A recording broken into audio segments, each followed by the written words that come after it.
Okay, so we're going to write our own linear function rule. In this example, we have the cost to make 4 bracelets is shown in the table. Well, here's what it costs to make 1 bracelet, 2 bracelets, 3 bracelets, 4 bracelets. How can you determine the cost to make any number of bracelets? So this right here, how can you determine the cost to make any number of bracelets? If we have an equation or a function that represents this situation, we can use that equation or that function to find the cost of any number of bracelets. And this is what this example will show us how to do. So step 1, we're going to examine the relationship between the values in the table.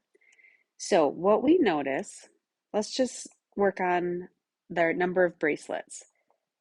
We going from 1 to 2 to 3 to 4. We notice that those are all increasing by adding 1. We add 1 to get the next value. We add 1 to get the next value. So that is a constant change.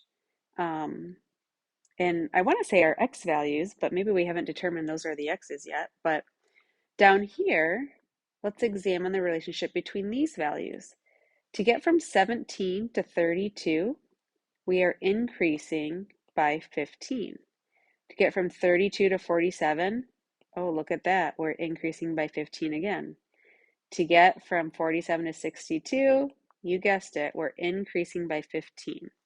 So when you are increasing by the same amount with your x's, if that's a constant increase, and then you have a constant increase with your y's, this is a linear function. This value right here, the constant is your constant rate of change.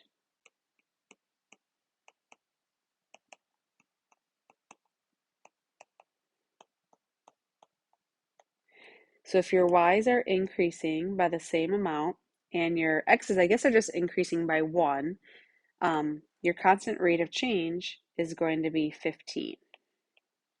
Now, a rate of change, that is the same thing as our slope when we go to write an equation in slope-intercept form.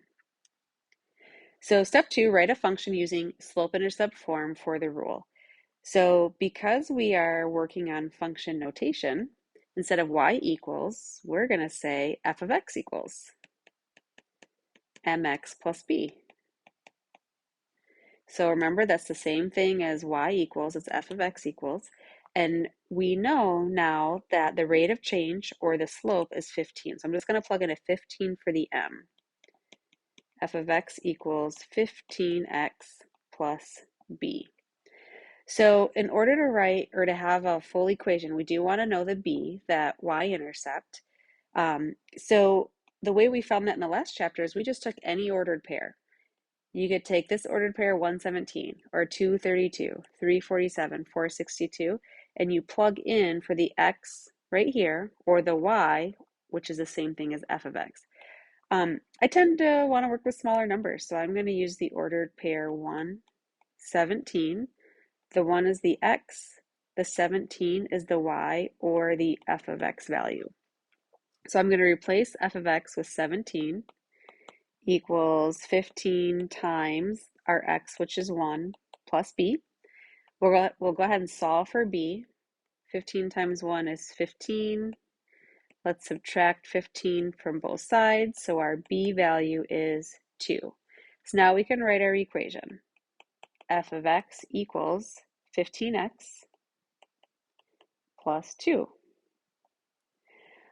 X is representing, if we look back up at our table up here, X is representing the number of bracelets.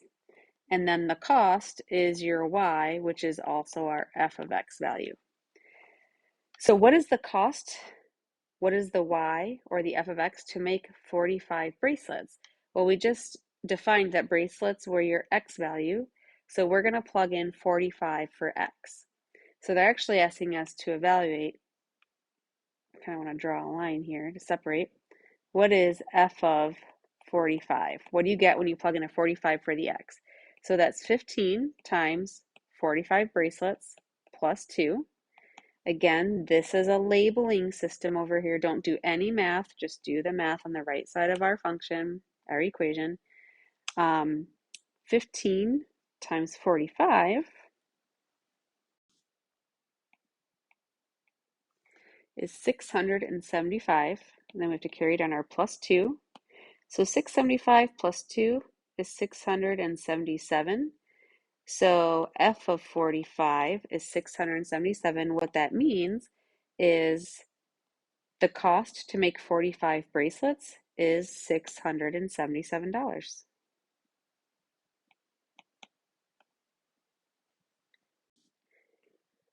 All right, so now that we have seen how this works, we can run through another example. I'll zoom in on this one. So write a linear function for the data in the table below. So I used up a lot of space, so let me just, we're going to ignore all of that. Okay. When you have to write a linear function, let's just find, we want to examine the relationship between the values in the table. So from 1 to 2, we're increasing by 1, increasing by 1, increasing by 1.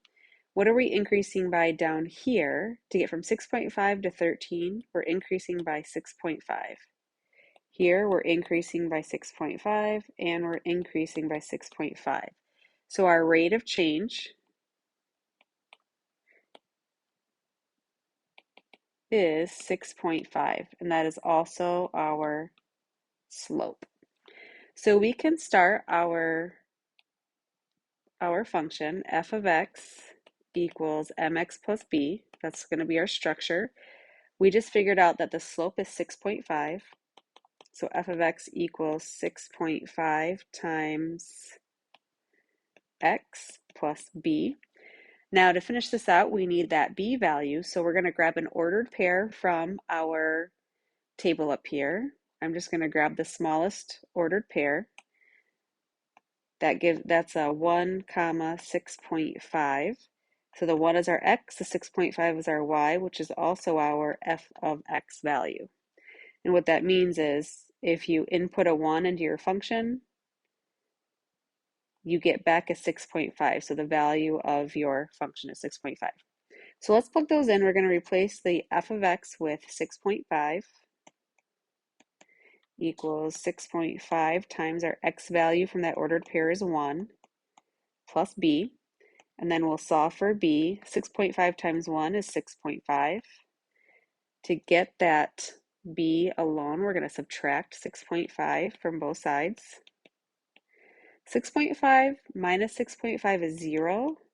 So our b value is 0. We have a y-intercept of 0. So our equation in function notation, f of x equals 6.5x. We can add on the plus 0. I wouldn't mark that wrong, but it's not necessary. We can just say f of x equals 6.5x.